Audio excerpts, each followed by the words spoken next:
Hello, ഇന്നത്തെ ഉച്ചയൂണിന് ഇതാ നല്ല പാകത്തിന് വെന്തിട്ടുള്ള കുത്തരിച്ചോറ്, മുരിങ്ങയില തോരനാണ്.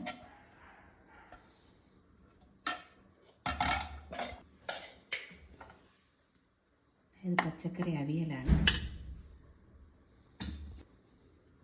ഇത് അമരയ്ക്ക തോരൻ.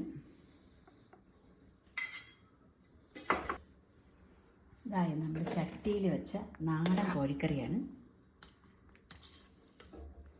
നമ്മൾ സാധാരണ പോലെ വെച്ചേട്ടാ, പഴയ കാലത്തൊക്കെ വയ്ക്കുമല്ലോ അതേപോലെ ചട്ടിയിൽ നമ്മൾ കടുവറുത്തിട്ട് വെച്ച കറിയാണ്.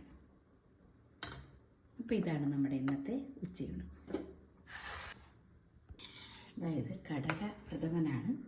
നമ്മൾ ഓണത്തിന് വയ്ക്കാൻ വേണ്ടി വാങ്ങിച്ച് വെച്ചിരുന്നതാണ്, അതിപ്പോഴാണ് വെച്ചത്. അപ്പോൾ ഇന്ന് ഉച്ചയ്ക്കുള്ള ഊണ് കടല പ്രഥമനും കൂട്ടി. അപ്പോൾ ഇതാണ് നമ്മുടെ ഇന്നത്തെ ഉച്ചയൂണ്.